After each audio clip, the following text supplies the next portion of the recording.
Bonjour à tous, j'espère que cette vidéo vous retrouve en pleine forme. Vous êtes sur la chaîne des gens actifs et proactifs. Moi c'est Benoît, votre dealer d'inspiration et de motivation. Et aujourd'hui on vous parle du jeûne. Et en ma compagnie j'ai Stéphanie Hamelin pour vous parler de ça. On se retrouve tout de suite après le générique.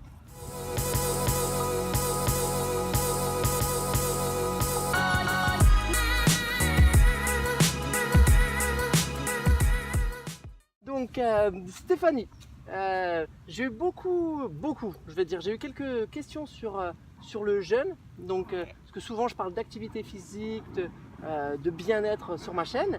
Et là, des gens qui m'ont dit oui, j'ai entendu parler du jeûne intermittent, j'ai entendu parler de la monodie, de plein de choses. Donc, je voulais faire un point avec une spécialiste. Okay. Donc, je sais que tu es naturopathe. Ouais. Donc, est-ce que tu peux te présenter rapidement? Salut Benoît, moi je suis naturopathe à Lyon, à Montchat, dans le 3e arrondissement. J'interviens aussi en entreprise et surtout ce qui nous intéresse aujourd'hui, c'est que j'accompagne régulièrement des séjours de jeûne. Jeûne et randonnée, donc c'est des formules couplées jeûne plus randonnée, un petit peu d'activité physique. Et j'encadre et j'accompagne ces séjours sur les périodes de printemps-été principalement. Ok, super. Donc voilà. Activité physique et jeûne. Voilà. Ok. En même temps. Alors pour essayer d'un peu clarifier les choses, parce qu'on entend plein de choses. Ouais. Donc est-ce que tu peux un peu définir qu'est-ce que c'est le jeûne? Est-ce qu'on a le droit de boire, on n'a pas le droit de boire, manger, pas manger? Ouais. Qu'est-ce que c'est le jeûne intermittent?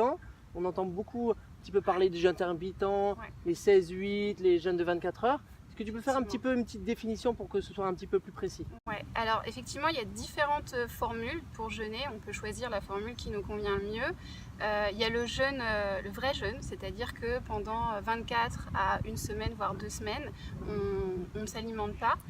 Et alors là, il y a deux solutions. Soit on ne s'alimente pas et on fait que de boire, donc ça c'est un jeûne hydrique. On a le droit à de l'eau, des tisanes, un bouillon de légumes. Le jeûne, il existe aussi un jeûne sans eau, mais alors ça on peut en faire que 24 heures. Ah oui. Ça va être par exemple en plein milieu d'une semaine de jeûne, on peut faire 24 heures sans eau. Okay. Donc ça c'est le jeûne classique de 24 à une semaine. Le jeûne intermittent, on est sur une période beaucoup plus courte qui peut être fait pour le coup beaucoup plus facilement à la maison. Et là le jeûne intermittent c'est juste s'absenter de s'alimenter, absence d'aliments pendant 18 heures. Pendant 18 heures. Voilà. Ok. Et c'est quelque chose qu'on peut répéter Effectivement, on peut le faire plusieurs fois dans la semaine, par exemple. Plusieurs fois dans la semaine, ça peut être une routine tous les lundis, par exemple. Et c'est très facile à faire. Il suffit de manger un petit peu tôt la veille au soir, ouais, et de sauter le petit déjeuner et de remanger à 12h30, 13h. Et là, on a fait nos 18 heures. Ok, donc 18 heures. Parce que souvent on parlait de 24 heures, mais voilà. 18 heures, ça suffit. 18 heures, on commence déjà, on est dans le jeûne intermittent. Ok. Ouais. Mais est-ce que tout le monde peut faire ça? Quel type de personnes peuvent faire du jeûne? Alors le jeûne intermittent, c'est accessible à beaucoup de gens. J'irais même jusqu'à dire que tout le monde peut le faire. Bon, après il y a des exceptions avec certaines pathologies, les femmes enceintes, allaitantes par exemple, les enfants. Mais le jeûne intermittent, c'est quand même accessible à beaucoup de gens. Après sur un jeûne plus long, 24 heures, c'est encore très accessible, mais après plus on prolonge, quand on arrive à une semaine, là par contre il y a des... Tu passes par des paliers peut-être? Tu peux faire 3 jours d'abord avant une semaine, ou tu veux passer directement à une semaine? Alors c'est bien de mettre en place avant une hygiène de vie, d'avoir testé effectivement un jeûne d'1 jour, pourquoi pas un jeûne de 2 jours, avant de se lancer sur une semaine. Ok. Parce que moi personnellement, je dirais tous les lundis, parce que le lundi c'est une journée bien occupée, ouais. Je vois pas la journée passer. Du dimanche soir au lundi soir, je mange pas. D'accord. Donc super, c'est une ça me bonne va bien. routine. Mais c'est vrai que ça marche bien si on est occupé. C'est vrai que si on est à la maison, j'avais essayé de rattraper sur des week-ends. Ouais. Impossible. C'est plus dur. Impossible. Donc voilà. Donc à peu près tout le monde peut le faire, ça c'est bien. Mais si par exemple, parce que moi j'ai un studio de forme, ça me parle. Est-ce que les gens qui font du jeûne, bon, par exemple de 24 heures, de 18 heures, 24 heures, est-ce qu'ils peuvent faire une activité physique ou ne faut pas du tout faire d'activité physique? Au contraire, quand on jeûne, il faut avoir une activité physique et tu pourras leur dire, il faut le tester. Et au contraire, en fait, on a beaucoup plus d'énergie. En fait, il y a une grosse partie de notre énergie qui est dédiée à la digestion. Parce que finalement, avec nos 3 repas par jour, on laisse aucun repos à nos organes digestifs et on est constamment en digestion. Quand on zappe cette étape de digestion, on gagne de l'énergie et cette énergie, on peut l'utiliser pour l'activité physique. Donc au contraire, on a plus d'énergie et sur un jeûne long d'une semaine, c'est très important de faire de l'activité physique, au contraire. Pour pas baisser le métabolisme de base, voilà. L'énergie.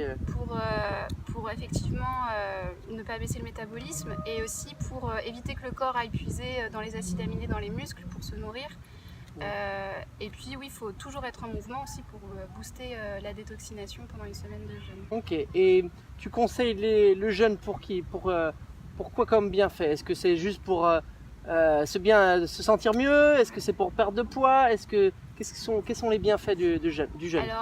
Alors on perd du poids, hein, c'est sûr. Si on fait un jeûne d'une semaine, on va perdre environ 5 kg, ça dépend des métabolismes.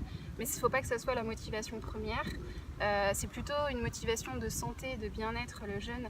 Effectivement, il y a beaucoup de bienfaits. Il y a des bienfaits en premier sur la glycémie, on va baisser le taux de glucose dans le sang, donc ça c'est très intéressant. Il y a une action sur tous les organes digestifs parce que pendant 3 jours, une semaine, le temps du jeûne, on met nos organes au repos, donc il y a un renouvellement cellulaire, une régénération cellulaire.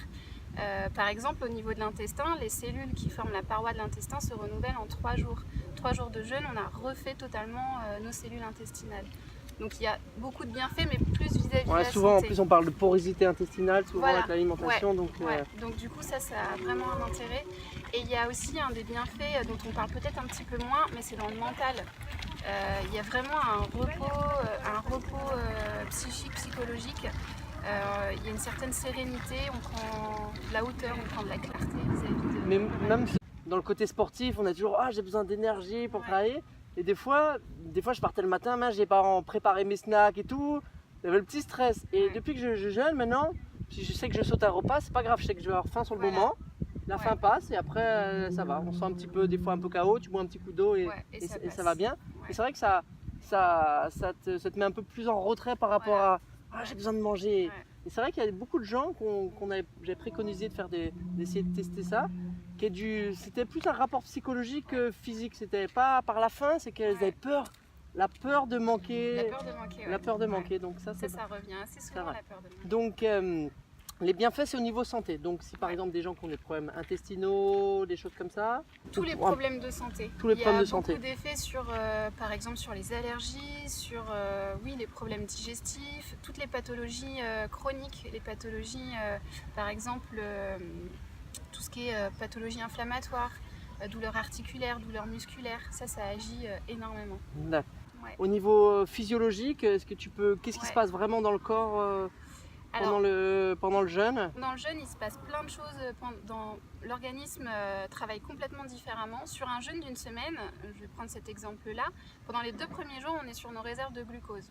Donc tout va bien, on a la pêche, nos réserves de glucose, donc on stocke notre glucose sous forme de glycogène dans le foie, dans les muscles.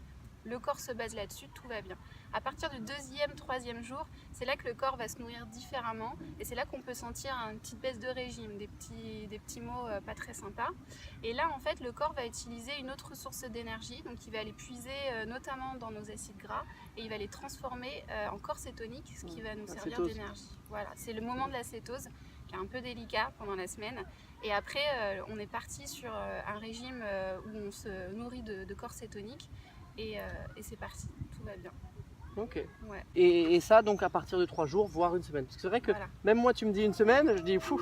Après, c'est vrai que tu fais ça on peut faire ça seulement sous encadrement. Une semaine, c'est quand même. Effectivement, une semaine, c'est mieux pour un premier jeûne de démarrer justement dans un centre, d'être bien encadré, d'avoir une routine bien cadrée, de faire son activité, sa randonnée, son yoga. D'être dans la nature aussi, parce que le jeûne, c'est pas juste s'arrêter de manger, c'est aussi du coup faire une vraie déconnexion par rapport à sa routine, par rapport à sa vie quotidienne. Donc pour un premier jeûne d'une semaine, oui, je conseille vivement de le faire. Ok. Et donc toi, tu fais ces types de jeûnes d'une semaine, donc à partir du printemps, tu fais des sessions différentes? Effectivement, dans le centre dans lequel j'interviens, qui est vers Vichy, on commence à partir du mois de mai, j'y retourne demain d'ailleurs, et on organise des semaines jusqu'au mois de septembre. Il vaut mieux profiter du soleil pour faire son jeûne, c'est plus agréable. Et toi, à chaque fois, tu jeûnes aussi alors, pendant une semaine? Alors pas pendant les encadrements, surtout pas. Par contre, moi, oui, j'ai ma routine d'une semaine de jeûne tous les ans. Tous les ans, donc une semaine par an, c'est pas mal pour... Une semaine par an, c'est un très bon rythme, c'est très bien. Et sinon, du intermittent en pratique hebdomadairement ou pas, ou mensuellement? Ouais, alors intermittent, moi je le fais plutôt quand j'en ressens le besoin en fait. Quand je sens que j'ai besoin de faire cette petite pause, comme je sens que mon corps me le demande, bah, du coup je vais faire un jeûne intermittent ou un jeûne de 24 Des fois, heures. naturellement, des fois après un week-end d'excès, Voilà. on a Ouais. plus envie C'est ça. de faire une petite pause. Aussi. Du coup, c'est vrai que le lundi, c'est un bon jour pour faire ça. Ben ouais, moi je dis souvent, soit le lundi c'est pas mal, et Ouais. aussi sur une journée bien occupée. Ouais, effectivement. Quand on est pas mal occupé, c'est vrai que Ouais, c'est quand un on est petit pas à peu la maison. plus, c'est un petit peu plus facile. Ouais. Donc voilà, est-ce que tu voulais rajouter un petit point là-dessus? Bah écoute, moi j'organise, donc on en parlait, alors moi j'organise deux types de séjours, donc il y a les jeûnes d'une semaine dans le centre La Silveraie à Vichy, mais j'organise aussi des week-ends, et là c'est des week-ends détox, donc on va dire que c'est le palier avant, Ah ouais, avant c'est de pas se mal, ça. lancer. En fait ça on me l'a beaucoup demandé parce que on m'en parle souvent de mes encadrements de jeûne, et beaucoup de personnes me disent oh, c'est trop dur, une semaine je vais jamais y arriver. Mais c'est vrai, parce que moi je suis vraiment quelqu'un qui te dit ouais, je sais que c'est bien le jeûne, j'en pratique un petit Ouais. peu. Et là tu me dis une semaine, je dis ouh, Oui, c'est ça. Effectivement. Du coup, moi Donc, j'ai organisé ouais, Kaizen, les je parle week-ends. souvent du Kaizen étape par étape, C'est petit ça. à petit. Donc je Ouais. pense que faire 24, commencer, moi ce que je vous conseille, c'est d'essayer de, par exemple, de faire à la maison, vous pouvez faire ce qu'on a dit seul, 16 heures, c'est pas mal déjà. Ouais. Passer à 24 heures, et après si vous voulez aller un petit peu plus loin, vous vous rapprochez de Stéphanie, je vous mettrai bien sûr dans les liens toutes les informations, mais peut-être essayer de faire un week-end, voire Ouais. après une semaine. Ouais, Donc faut ça peut commencer être, doucement. ça peut être pas mal. Du coup, démarrer par les petits week-ends détox que j'organise, c'est pas mal. C'est une première approche pour passer à du vrai jeûne un peu plus long par la suite. Ok. Donc voilà, j'espère que vous en avez appris un petit peu plus sur le jeûne intermittent, sur le jeûne en général, ce que vous pouvez mettre en place chez vous à la maison ou après dans le cadre d'encadrement. Bien sûr, vous retrouvez toutes les informations pour Stéphanie dans la barre de commentaires, dans la descriptif de la vidéo. Et n'hésitez pas, bien sûr, à liker la vidéo si vous avez aimé, à laisser des commentaires si vous voulez un peu plus d'informations. On a essayé de faire quelque chose d'assez général, on ne voulait pas rentrer pour une première vidéo trop dans les détails pour pas vous saouler d'informations, mais n'hésitez pas, vous mettez des petits commentaires, oui je voudrais savoir un petit peu plus là-dessus, et voilà, n'hésitez pas à partager la vidéo et surtout à vous abonner. On vous dit à bientôt. À bientôt. J'ai posé la question, quel est le plus gros problème pour ne pas être actif à la maison? Et une des réponses est, je n'ai pas le temps. Et donc, j'ai les arguments pour répondre à cette question. Et je vous explique tout ça tout de suite.